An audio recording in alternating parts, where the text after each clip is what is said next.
Okay, so it says, out of the host of Parshi, that's Persia, who are of the people of Shem or Palestine, Parsi. All right, well, this one's Palestine, I think. But they were of the people of Shem, so India, who were since the days of the flood came Abram, a man chosen by God in the arks, that is the season of Speti and bond, for the deliverance of the faithless of Africa, of Ham. God said, because they have not raised up one of the sons of Ham, thy name shall be henceforth Abraham, and it shall be testimony in the thousands of years of my records in the libraries of heaven. So the question I had, how did Abram become Abraham? Because he went to go raise up those faithless, those chosen of God. So he became Abraham when he entered that land. And it came to pass that forgers and deceivers, not having the fear of the Creator before them, falsely gave their interpretation of the meaning of the words Abra and Ham, not knowing in thousands of years that in so small a matter he would display the truth and glory of his revealed word. So God led Abram away from his native place where he was a maker of baskets and took him to the ancient land of Ham, which had been destroyed by Droops before the flood. Remember we talked about those people, leaving out if we putting these two books together. As the name signifieth, wherefore God so named him Abraham and made him chief rabbi over the faiths of Arabia. Now remember, when we talk about Ham, we talk about the whole land. So they cover the whole land. It's Egypt, Africa, Arabia, the whole land of Ham. And it goes into his generations. Talks about parents. Abram was a pure blood Ahuan. That is, and he had the light of Suez, which had been with his forefathers, foremothers since the days of the flood, so he could see and hear spirits. He could see without eyes and hear without ears, knowing things by the light of God which dwelt in him. Wherefore God chose Abram to gather together the faithers of him and the adjacent countries, even as he had appointed Po in China. In those days there were great kings and men of great learning, and they had books of learning and instruments for measuring things far and near. And Abram knew these things, for he had been a servant in the king's family where learned men and women congregated. And so knowing the power of God was upon him, he ran away in his youth and went away with the Lystians so let me see. It talks about Lot.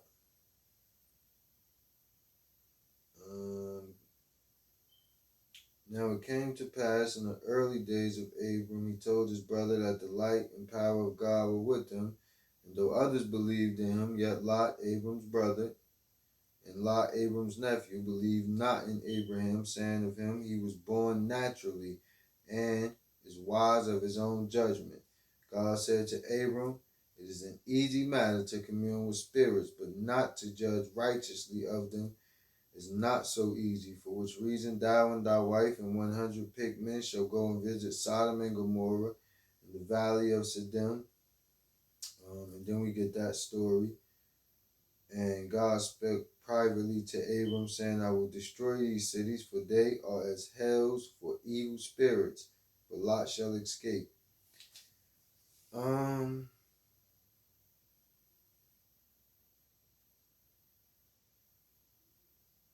Let's see. And there were laws made by Bera, king of Sodom, regarding behavior between angels and men. Being pressed by the presence of God, Abram said unto the people, behold, there are angels that love to dwell in lust and to partake with mortals, and to eat with them, to lie down with them, and to partake in all ungodly pleasure. God, through his angels, rained down fire and brimstone on Sodom and Gomorrah. Let me see. Abram said, "Who art thou?" Okay, this one right here. And one of the angels, and whilst they were yet praying before the altar, God withdrew from Abram and suffered the evil angels who had followed them from Sodom and Gomorrah to draw near the altar. So Abram said, "Who art thou?" And the Spirit said, "I am thy God, ruler of heaven and earth." Oh yeah, it said the angels dressed himself in great light with the crown and with sparkling gems, and he appeared unto the multitude of people. But most of the time it was just between Abraham and God. And the Spirit said, "I am thy God, ruler of heaven and earth." Abram said, "I am thy servant." Here's the way again to it. And he basically told him to sacrifice his only son, his only son, if he is to love God the way he say he loved God. The Spirit said, "Thou shalt take thine only son, Isaac, and thy hosts who were with thee at Sodom and Gomorrah, and come with me. Take him up there to go sacrifice." And in the last moment, Abram says, "Show me that you are God, that I may not err, for I have been commanded not to kill." And the Spirit departed, and the presence of the true God came. And the people seeing the ram, they did that, and the signify that that was the end of human sacrifice. But also that even a man of God can be tricked if he isn't careful, if he doesn't keep guard of himself. Okay, it goes on to say about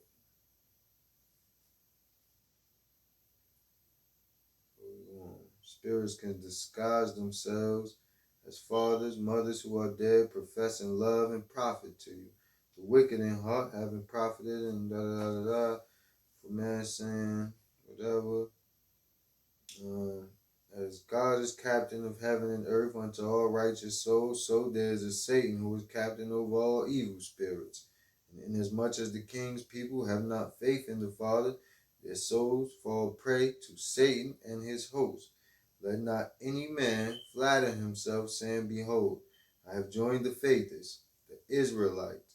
My soul shall escape hell, for in that day and hour God may be putting him to the test to see if his heart be for good works and holiness. For as ye profess God, ye are doubly bound to practice godliness in your behavior toward men and angels." Israelites, faithless, remember, the chosen people, those who chose God. That's what we're talking about, those who chose God, and that must be emphasized. They are not special for any reason. They chose God, and they kept God's words, and they kept communication with God. All right, so you go on to talk about this jealous relationship, because Sarah May has a child. All right, in former years, God appeared to Abram in a dream. "Thou shalt be a father to many peoples." So I'll go back to talk about some of this. Also goes to talk about Lot, naming his, once he departed out of, with Lot being a student of Zarathustra, that's why he named that place of worship Zohar. Oh, wow, that's crazy. Zohar. Because the teachings that Abram was taught under and that Lot was taught under and grew up under were the teachings of Zarathustra. So now it came to pass that Hagar, this is before he had his son, Isaac. When Abram woke, he told Sarah she was troubled because she couldn't have a baby. Now Hagar, Sarah's maid, had a son, called him Ishmael. Sarah was jealous of Hagar, started abusing her during pregnancy and all this other bullshit. And she kept accusing her, and then she finally told her, so Hagar said, "Did I say if thy God, did God say that Abraham was the father to my child?" Sarah said, "No." And Hagar said, "Neither did I say that that your husband was Ishmael's father." So they were reconciled, and By right of the beginning of Abram's nation, Ishmael was Abraham's son before God, but not in the flesh. We're saying Ishmael was his son, basically in the community. And they go on to say that if he was his son, then he would have been the one who would have been about to get sacrificed almost. Alright, so it go on, and Abram's asking God about will the record be straightened out? Abram perceived these matters. Would that be a great learning? Write my record truthfully. Will somebody come write my record in truth at one point? And then God said, it is well with thee. In thousands of years, one Ezra shall send his scribes into these countries to gather news, even as the kings of this day. And his scribes shall translate from these records with all the errors and falsehoods. And Ezra shall publish the matter as the history of the deliverance.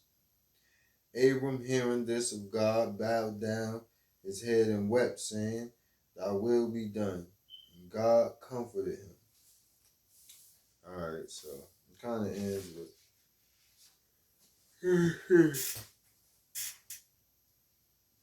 and it's just talking about different things. Him giving Abram giving his people instructions for them to stay as the people of God, not to choose a king and not to intertwine with the king's people and not to have children with the king's people. And then just how to live in a community, basically. And then put these communities together. Where the wisest man in the family, who wasn't always the eldest, but whoever was the wisest, would be the rabbi, the teacher. And he would pass down, the deeper teachings on to that teacher so they could live on. But they practice an oral tradition. So the Israelites were also known as the Oralites because they practice an oral tradition.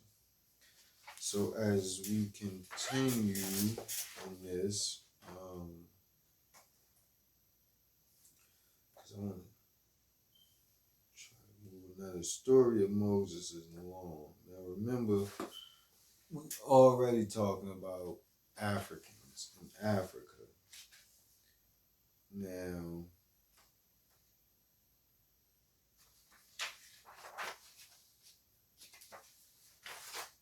right, the history of Moses. Now, here we get Moses being basically the child of one of these Israelites.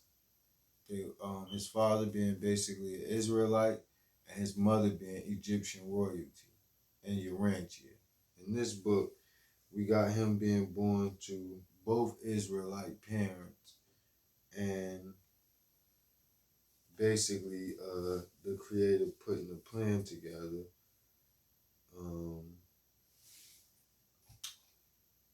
for Moses to be born in Egypt and to go to school. And it says, the angels descended as commanded, searched over the land of Egypt and in the adjoining countries, examining into the flesh and the souls of men, and they called unto God, saying, the land of Egypt is overrun with spirits of darkness, with drugers, and mortals have attained to see them, and they dwell together as one people, angels and mortals.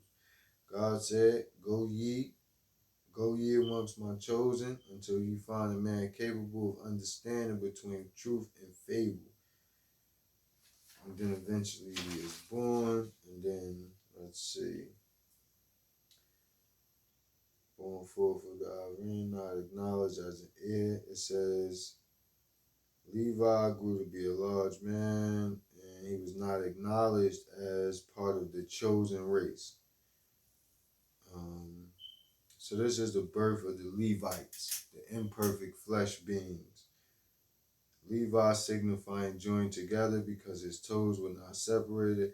So Levi, name meaning imperfect flesh, was not part of the chosen race, according to this book, Levi not being eligible for a faithless wife was inspired to take a ahin,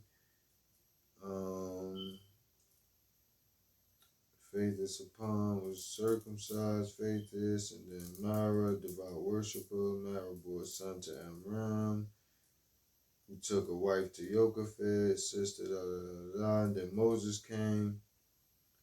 It says, the languages of the learned were Phoenician and Persian, but the native languages were Egyptian and Arabic and Ustian and Semitic, I guess like Semitic language. The times by the learned gave 2 years. Oh yeah, talk about how the Egyptians fucked the calendar up in some places and how it's like mixed up. So the records is really, really crazy. And Moses grew up.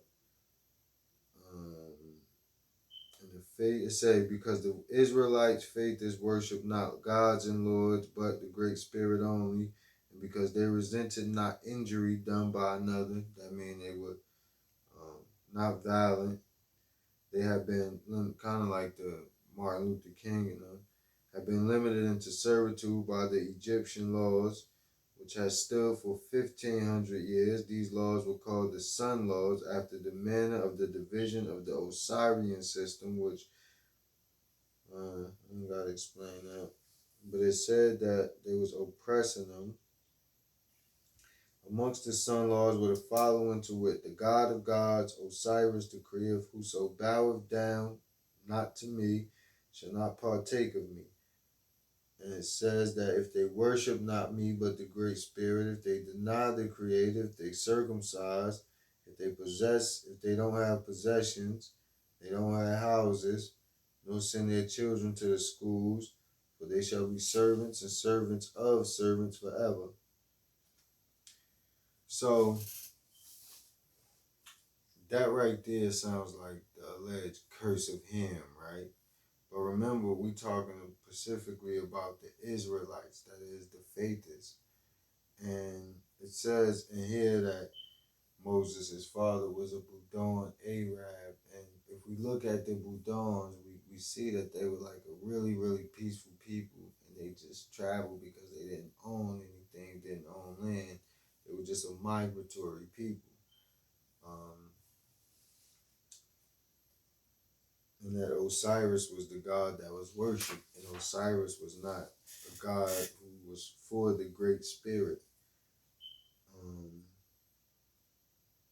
So it keeps going, it gets a little bit into the fallen gods and the trouble that Moses started having. Moses, leader, for he shall deliver the Israelites out of bondage. Grew up to be a large, strong man. It also talks about how Moses never killed an Egyptian. And it just goes on to talk about how he got them out of there and how he struggled with them for a long, long time, and how he taught them, and how he tried to constantly put them on a vegetarian diet, but they constantly fought him and fought him and fought him. Let's see if there's anything that stand out. It talks about a lot of the miraculous things that helped free the Israelites from there, and Moses taught rabbis. I think that's a real interesting thing, though. One second, because this gets into Exodus, too. Let's see. Moses said, I cried unto the Creator, saying, how shall it be with the square at high noon? All right, some stuff I don't think we should talk about. It said, to the northeast, God, to the southwest, Lord, to the northwest, Baal, to the southeast, Ashtaroth, for Osiris is dead already. To this end, then prepare ye a place this night, that the Great Spirit may bless us. The rabbis, the heads, said, it is well. And when it was night, Moses and the rabbis and the heads went away aside placing sentinels that they might be alone. And when they were thus prepared, the light of the Creator came upon Moses, and the books of the ancients were opened before him. But when you say the books of the ancients were opened before him, they're talking about more or less the kind of the Akashic records. They're not talking about, they're talking about the living book, right? And he administered a method kava upon them. By the voice of the Creator, he established it, with all the rites and ceremonies as they are to this day. And after that, the heads were no longer called heads, but chief rabbis, for Moses anointed them. By command of the Creator, he anointed them. And in not many days, Moses wrote the Levitic laws. For the inner temple of the Creator was in spoken words only, but the outer temple was written, wherefore it was said, the Hebrews have two laws, one which no man else knoweth, and one for them who are not eligible unto faith, being such as were called Leviticans, but not Leviticans in fact, but hangers on, who had followed the Israelites out of Egypt, and who were for the most part had no God, little judgment, and no learning. So Leviticans, hangers on, not Israelites in fact. And Moses wrote the Levitican laws for the outer temples, and the true Israelites kept the oral traditions. Remember, we already talked about how the book of Ezra came, 1,000 years after Moses? So we kind of don't know, if that might be the Levitican book that we speaking about, but then we know that they mixed it with a lot of Babylonian stuff, so we really don't know. But of all that Moses did and taught, and how he labored with his own hands, many books might be written, and it is doubtful if the world ever produced so good and great a man. At the time Moses reached Shaku Marav, he was 44 years old by the Hebrew son, but by the Egyptian he was 88 years old.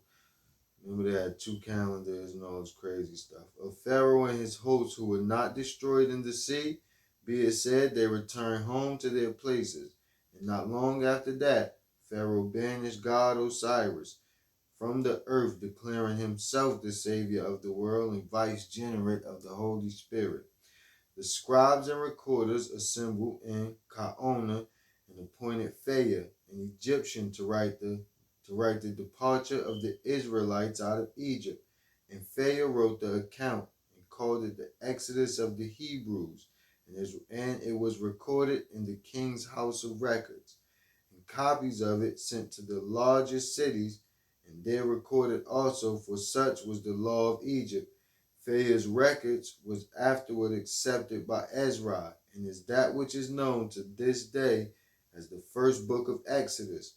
The book of Genesis, as it stood in the Egyptian records, was written by Akaboth and Du-Aram and Hazed, and was the substance from which Ezra copied it through his scribes, even as it is to this day. The inspiration of Genesis was from the god Osiris the False and his emissaries, chief of whom were Yotaba and Egup, who were angel servants to Osiris. And so far as the records now stand, the spirit of both books was the Egyptian version of the whole subject, touching genealogies in which men seem to have lived so great an age. This then is the explanations. Thothma has said to his recorders, in searching for the truth of legends, give ye the latitude. For one legend say such a man lived 700 years. Another legend will say he lived 1,050 years. The latitude between them, therefore, 150 years, which shall be the time of that man's life. And in this way latitude became confounded with fact, and with no intent to deceive. And behold, it came to pass that the records were worthless. And to make matters worse, the records were so voluminous being more than 6,000 books that the scribes of Ezra could make neither head nor tails of them. Nevertheless, they were all written, in the first place, not by the Israelites, but by their enemies, wherein the testimony of the miracles is none the weaker. Thus endeth the history of Moses' deliverance of the faithless out of Egypt. That was heavy. I mean, we got a lot in here. You got these people tripping. I'm not gonna lie. But he tried to organize them. But as far as the Israelites,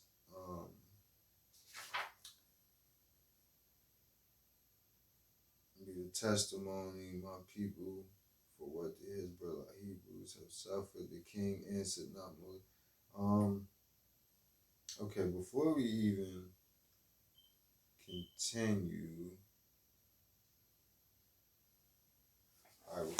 continue, though, they said Moses was real. So Osby says Moses is real. Urantia says Moses is real. Now we have to establish history for Moses. We have to see if anybody out here could talking about this black folks being Israelites. Because one, like I said, we see where this came from, who it was channeled through, right? We got this suggestion from the book of Ra. We see who Ra said Ra is. Ra is Ra from Egypt, 10,000 years ago, inspiring the pyramids, right? So this Ra said this book comes from the law of one and beings who are part of the law of one. This is Ra saying this. Ra from Egypt. So now this book that's supposed to be part of the law of one, that's not a perfect book, but arranged to help us put our history together, but aimed at helping us build our spiritual body and our faith and to give us a picture of after death. This book says that the ark was a season, that the sons of the ark were actually those who survived the floods of an ancient time, and we saw there was possibly one 20,000 years ago, and maybe we'll see something further than that. And then we saw that there was a 24,000 year shift on this planet, and that there is a cycle. So we have that. Now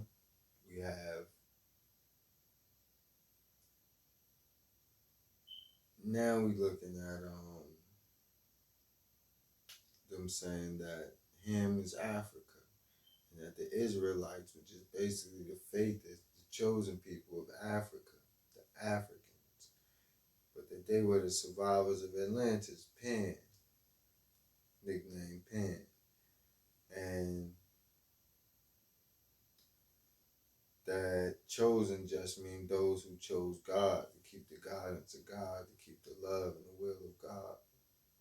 That being a whole different word than what we got. Cool. Then we have Moses and Abram, and now we got to check all of this. So we're going to go look, and we're going to go see, and then we're going to go see what else this say. And we'll be back. So let's go see if we can get some proof, because we just can't continue this without no proof. I mean, so far, we done dug up a lot. I ain't gonna lie. We done dug up a lot that ain't got nothing to do with this book that's talking about the same things. And you could say this man gathered his history, but if you look at what's really in this book and how detailed this book is about some stuff, I mean, you get into the barbarians and the House of Skulls and a lot of craziness. But let's see if we got some proof of some of the things we talk about. We're going to finish this part of this program up. And we're going to also see what they say about, I mean, we already saw what Osby spoke about the Bible and how these books came together. They basically false, because they came from false records in the first place, was copied from false records in the first place. Before we finish, we're going to see what the Urantia book got to say about the Bible.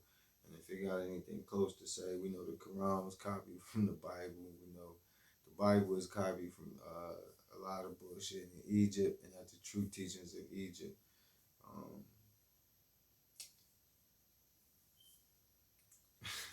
came from the Nile Valley civilization. So all that Egyptian shit was corrupted. So we'll go ahead and see if we got proof. Why don't we talk about one of your central ideas, and that is how the Israelites came about. And you basically argue that they weren't just some nomadic tribe that had been around that were influenced by the cultures around them originally. They were actually, once upon a time, true Egyptians. Well, there was a central core group that was in Egypt. And it seems to me, my work pretty much demonstrates that a lot of the earlier stuff, the first two, Genesis and Exodus, are clearly heavily influenced by Egyptian history, mythology, and chronology, and so forth. And what I eventually tried to demonstrate through chronology and history and other factors, evidence and archaeology and literature, is that there's a connection between the initial foundation of what became Judaism and the religious views of Pharaoh Akhenaten, who was a monotheistic sort of pharaoh in Egypt and created a tremendous cultural clash in his country. Oddly, my date for the Exodus and the traditional Jewish date for the Exodus are only a couple of years apart, but we arrived at them by very, very different methods.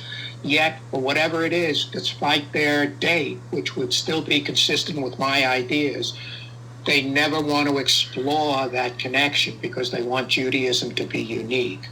Anyhow, the basic theory was, in history, from the history of Egypt, we know that after Akhenaten died and had this big religious revolution where he declared there was only one God and went around chiseling the chief deities out of the monuments and so on, wherever their names appeared and so on. There was a counter-revolution after he died, shortly after he died. And the followers of Akhenaten were actually persecuted by the Egyptian, by the return of the Egyptian throne. To the extent there's any credibility to the idea that Moses was an adopted member of the royal family, it would have been in Akhenaten's family that he would have been adopted, not by Akhenaten, but probably by Akhenaten's father. So after Akhenaten died, and then there was one or two, his Tutankhamun came on the throne, and then the line ended, and then we started getting generals taking over the monarchy. And one of these was Horemheb, who had done a lot of persecution of the Aten followers. And when he died, it was my contention that Moses, who had fled Egypt, came back based on his claim to be a member of the royal family through adoption, that he was the legitimate ruler of Egypt, not Ramses I, who I make as the pharaoh of the Exodus. And so there was a struggle between the Atenist forces backed up by other forces from Canaan and Nubia and elsewhere, and Ramses I, who came to the throne, sought the throne as one of the generals. They came to a standstill. The Moses group didn't have the sufficient resources to win the conflict, and they negotiated a safe passage out of Egypt with Ramses, and that's what became the Exodus. But they weren't actually Israel at that point. They were an Egyptian group in which the name Israel came to be associated, and not too far after that, about a century later almost, we find Israel mentioned for the first time in an Egyptian inscription known as the Merneptah Stela, in which it talks about Pharaoh Merneptah defeating several nations, one of which was Israel. But Israel in that stela is described as a people without a land, Everybody else is a territorial ruler. Israel is just a group of people without a specific territory boundary, which is very unusual and strange. And we don't hear the name Israel again for almost 400 years in the archaeological record.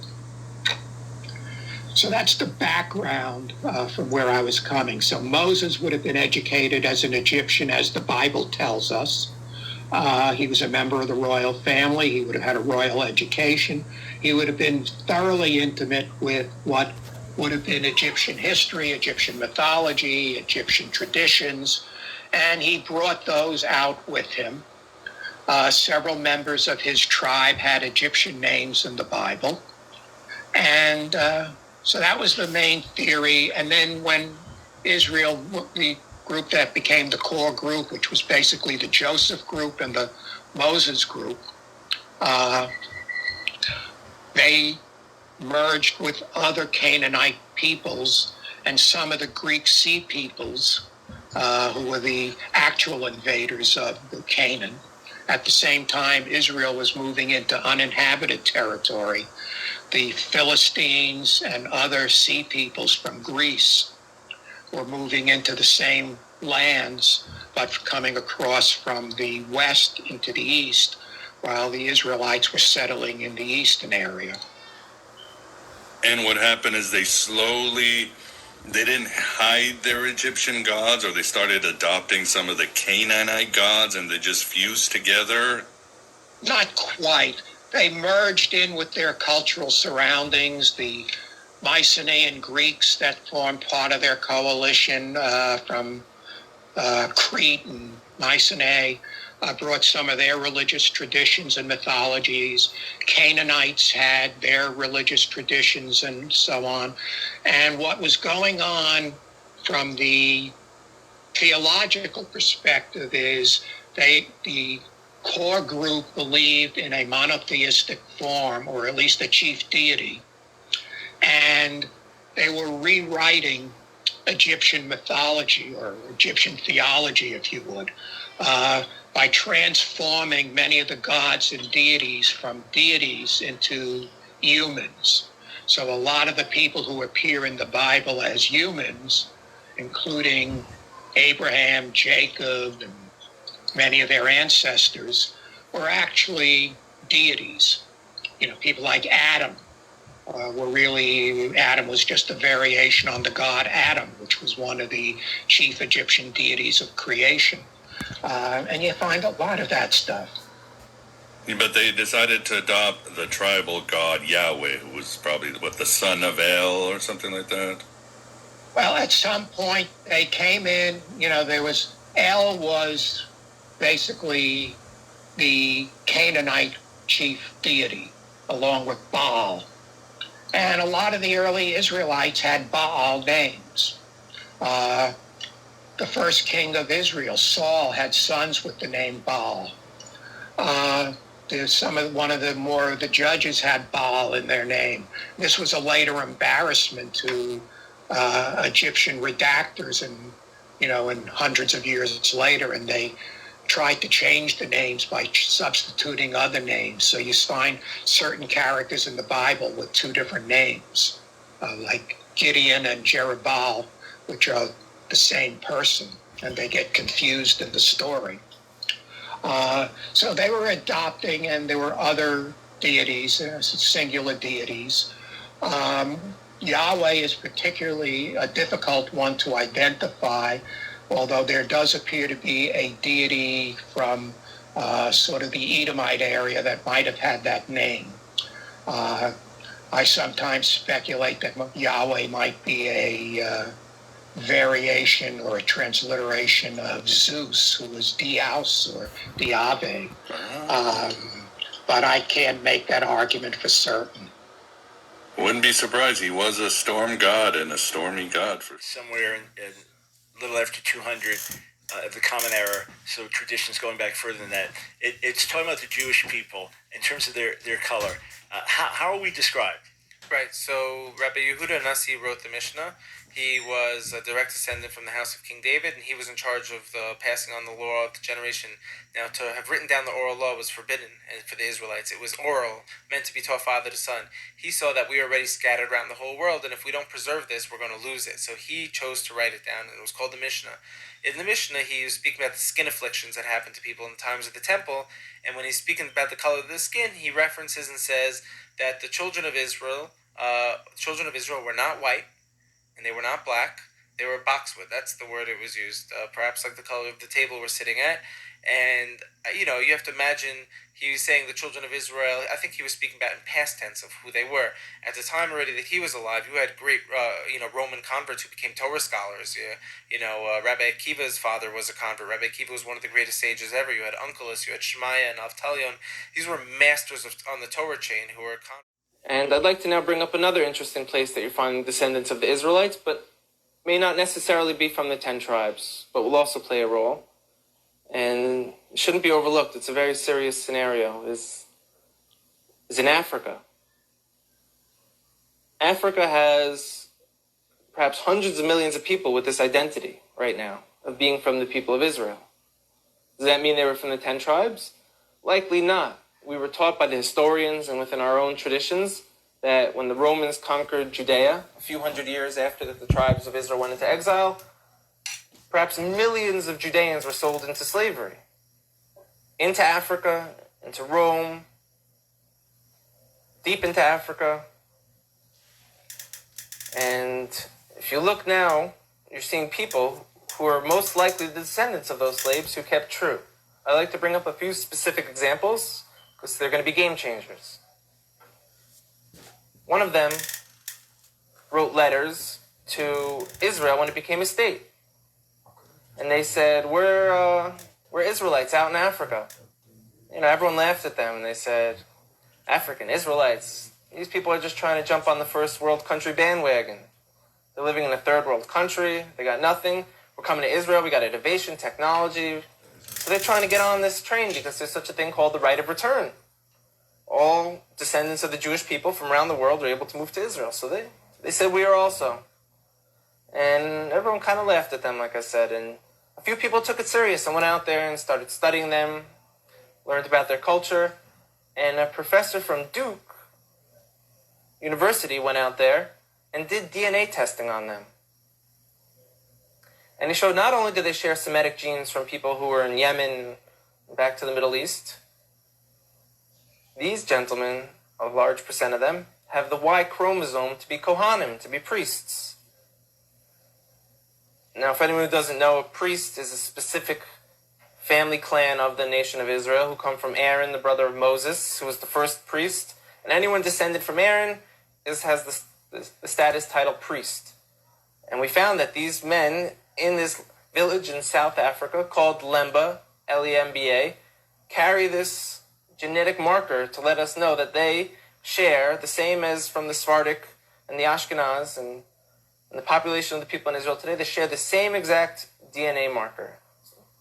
That's mind-blowing. So everyone kind of got humbled a little bit who laughed at them and said, now what? Now what do we do about this? This could have tremendous implications. Another area in Africa you have something big happening is in Nigeria. You have the Igbo people, or Igbo, pronounced either way. There's 40 million of them, also Christians, like I spoke about before, how that could happen to the children of Israel very easily. But also a lot of them are now coming out and converting back or adopting the rules of the Torah without all the paganism that they've been practicing for hundreds of years. There's been books written about it from scholars in Nigeria, from scholars from the Jewish people. And where it gets interesting is, in America, there was a slave trade. And a lot of the slaves, a very high percentage of them, came from Western Nigerian ports. And in America today, you see a very large movement of African Americans who say that they're the real chosen people, that they're the children of Israel, they're the Judeans. So what are they just trying to create an identity for themselves because they were slaves, or is there really something here? And the answer is, most likely there is something there. And most likely, maybe that they were the original Israelites, and maybe that the Jewish people today who are white, Caucasian people came in a little bit later on. We know that some of the greatest sages of the transmission of the Torah were converts from Rome. You have a man named Onkelos who wrote a commentary on the Torah, unprecedented, that we still learn today. He was a convert. Some of the largest pillars on the transmission today were Roman converts. So here we are, we're Caucasian Jewish people, and now you have people in Africa saying that they're the real people of Israel. It can't be ruled out at all. We know they were sold into slavery. We know now that they're fulfilling prophecies by saying, we're coming back.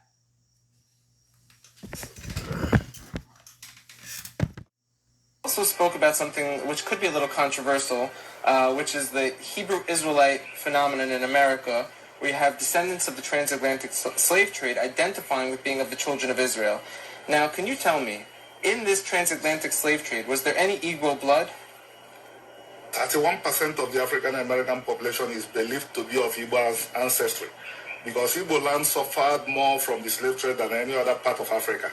And the Igbos were dumped in places that are presently the United States of America, more than in other parts of the Americas. Mm-hmm. So definitely, a lot of the group identified as African Americans today have Igbo ancestry. The question now is for us to know who descended, and a few of them have gone ahead to do their DNA studies, and what we see is that they have Igbo. The genetic variation in Jewish populations to the populations that they lived amongst. So you could really make a proper assessment. And so what that meant is lots and lots of collections of Jewish populations from all over and non-Jewish populations from those places. And I think in the end we had 18 or 20 different population samples that we had 40 or 50 individuals from each. I mean, it was a huge effort of collection.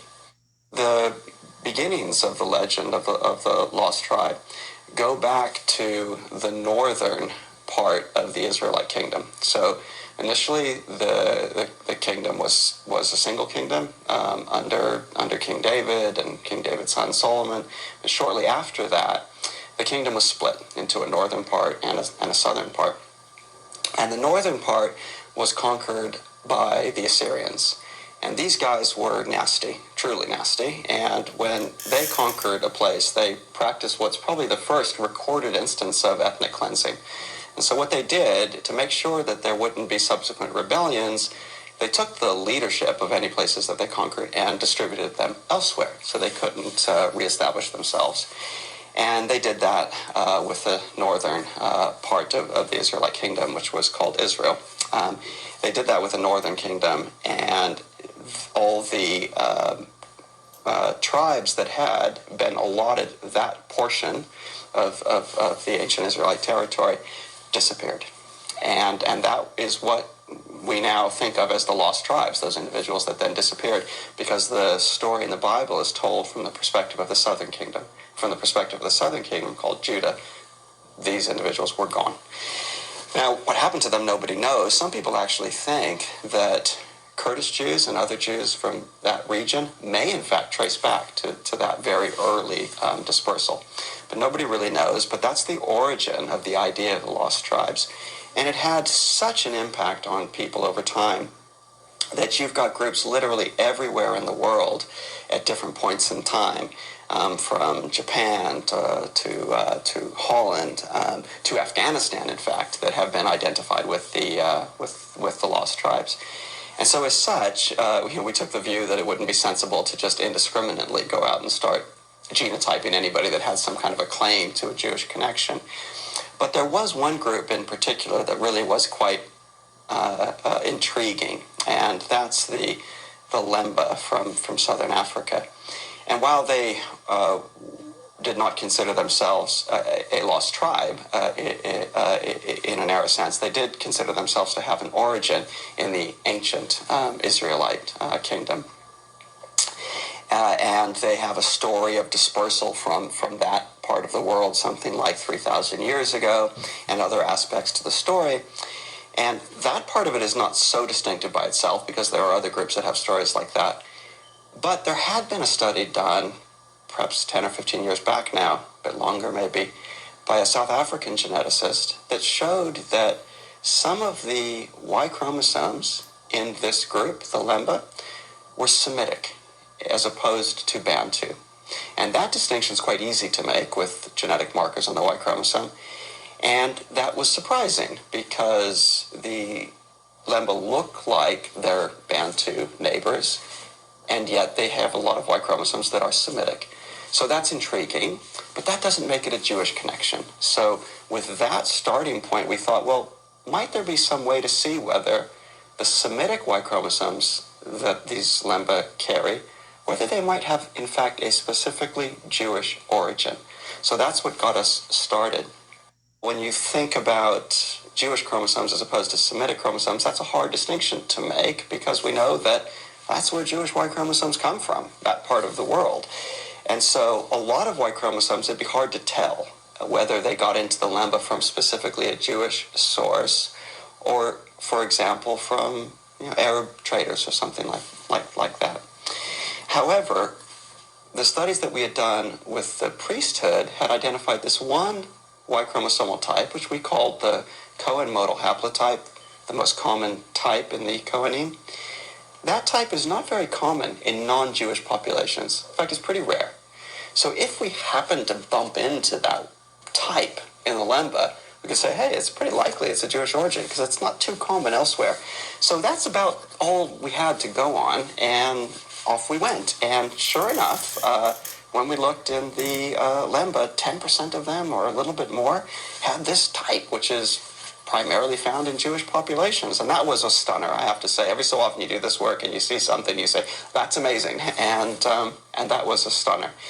And not only did we see this particular Y chromosomal type that seems characteristic of Jewish populations in the Lemba, but it was clustered in a particular clan within the Lemba called the Buba, and that clan is accorded a leadership role within the Lemba. So it really does sort of seem to fit together with the story that there is some kind of a ancient Jewish origin here, and maybe the Buba who are accorded a leadership role trace more to that origin. And I think that finding that chromosome there doesn't prove that historical case. But if you looked at it and said, well, what do you think is really happening? Your guess is that's what's happening. You don't very often get to do work that results in something that makes you say, wow, that's pretty neat. And when that does happen, you feel pretty lucky. And I do feel a lot of it is, in fact, luck. You start a study, and if it happens to have something in it that's striking, then you find it. And so I think science is maybe 7 or 8 parts luck and 1 or 2 parts not making mistakes, because what you have to do is just not get things wrong. But otherwise, it has to be there. And in the case of the Lemba, we got very lucky. There is something really pretty amazing sitting there in the genetic makeup of the Lemba, and we got to see it, and that was really, really exciting. The stuff we were talking about. You guys just took on the Bible. And which one? In many Bibles, you got about 3,000 versions, and the one that most people here believe in is the King James version. And when a version is not a fact, a version is something like the original. And James commissioned 47 men under Sir Francis Bacon. He pulled them from Cambridge University, Oxford University, University of Eton, and University of Scotland at Glasgow. Those 47 men wrote God's words. You're not going to be very popular in this area. I didn't plan to be. Okay. This quote from one of your books, and this will be available to our studio audience, and we'll talk about this a little bit after we get off the air. And I'm not even sure I should read this. This is from the Bible. That's the Bible in this. You should read it. Read what was in Genesis up until the 6th century. It is still in the Book of Mormons. That's the people in Salt Lake City, which many blacks have joined because they'll join the Ku Klux Klan as the open membership. It is still in the Calvinist teaching in South Africa. and read what was in the Bible up until the 6th century. So you're saying that this is still in the Mormon Bible? It's still in the Mormon Bible. It is still in the Calvinist Bible. And look at the bottom where the Roman Catholic Church had it, and they now make an excuse that they were sorry that it was ever in there, but nevertheless it was. All right, let me just share this with our audience here and our audience at home. And this is from one of Dr. Ben's books. And from all the books, that it's on page 120 and 21 in that book. Let me just share a little bit of it here, because I want to get some reaction from you, and it's something for folks to think about. And you say this is from a Bible. Therefore, it must be Canaan, your firstborn, whom they enslaved. And I'm just starting in the kind of the middle because there's a lot of it here. And since you have disabled me, doing ugly things in blackness of night, Canaan's children shall be born ugly and black. Moreover, because you twisted your head around to see my nakedness, your grandchildren's hair shall be twisted into kinks, and their eyes red.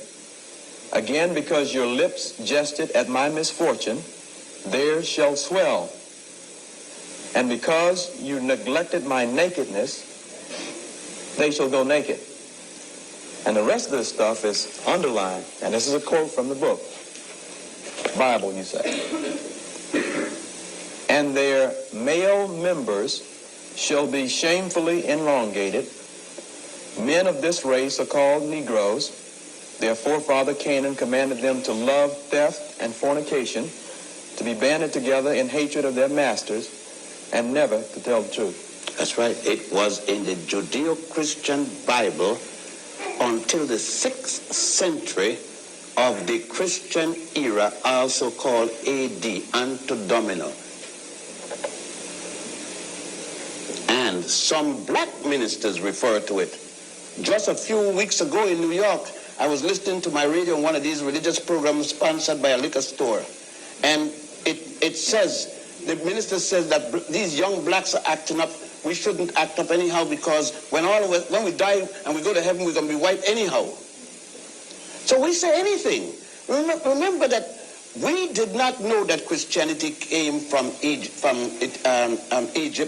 and that the first monastery was on the island of Philae, which is still there now, and that the Christianity went into Ethiopia and all of North Africa, where they had 7 patriarchs and 27 bishops before the first one in Greece or Rome. We knew nothing about that. We didn't know. Up to now, you got black people sending missionaries to Africa, not knowing that the Coptic church is older than the Roman church.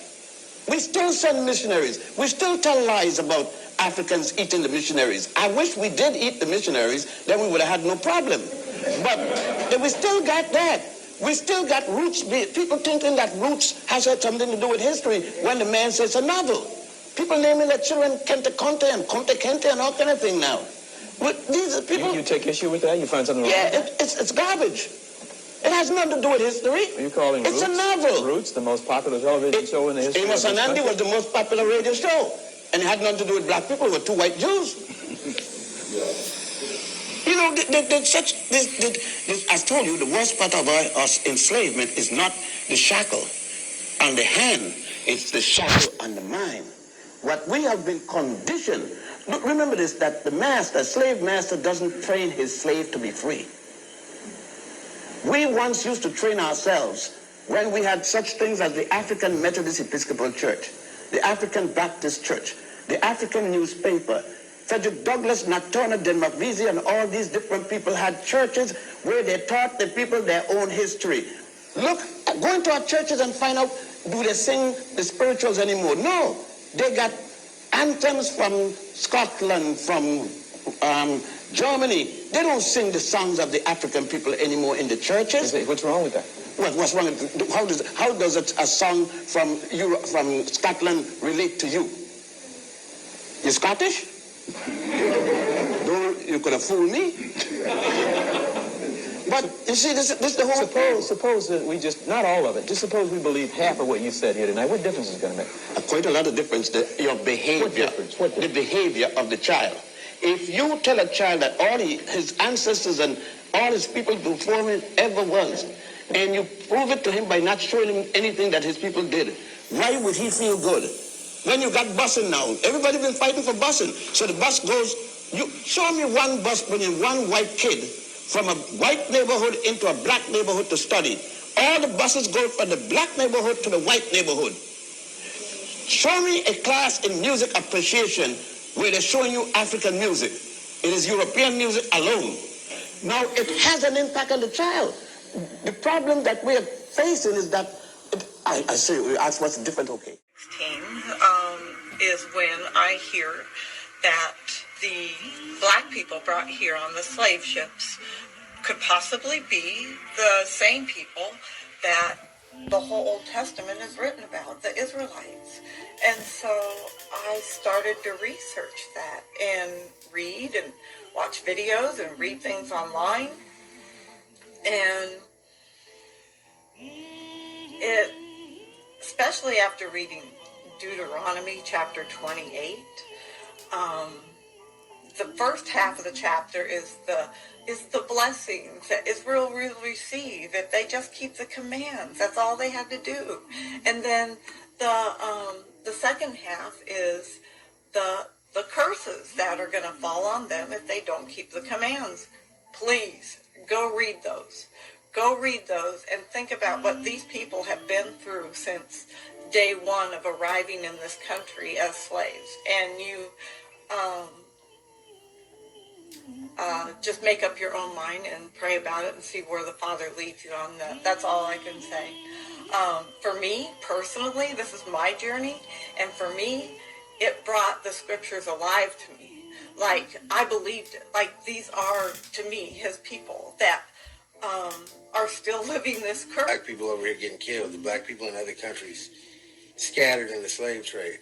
That's the real biblical Hebrew Israelite. So as a Gentile, I'm here to profess. Black people, you are Israelites. You are the chosen ones. You are a prestigious people. The black people, the people of color that are here, that have been brought here from Africa, their ancestors brought here from Africa, are the Hebrew Israelites.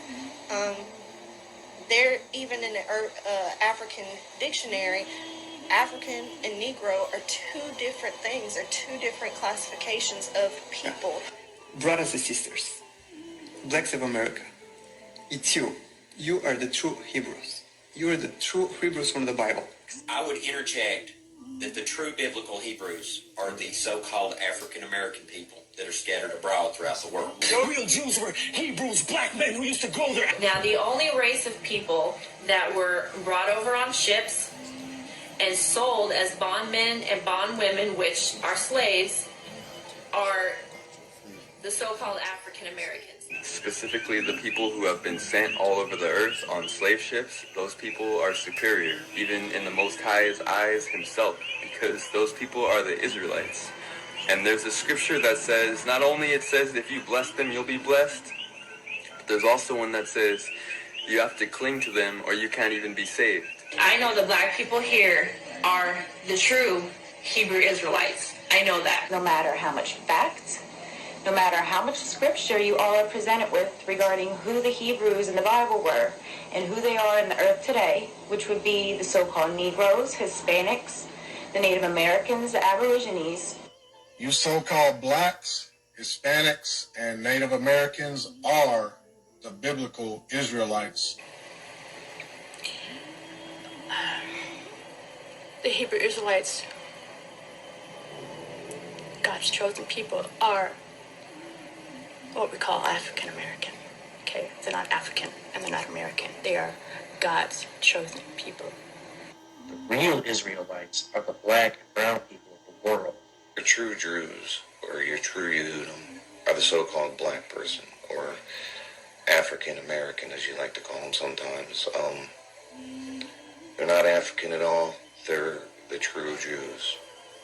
They're the true Hebrews that were brought over here on ships, which the scriptures mention. If y'all are going to believe these lies, you're going to get misled, and that's the purpose of this. It's not about color, it's not about this and that, it's about identity theft. People's identity was stolen. They are the true Yehudim. The black people. Right.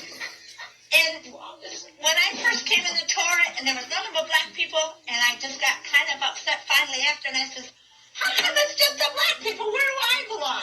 What is another word for bondage? Slavery.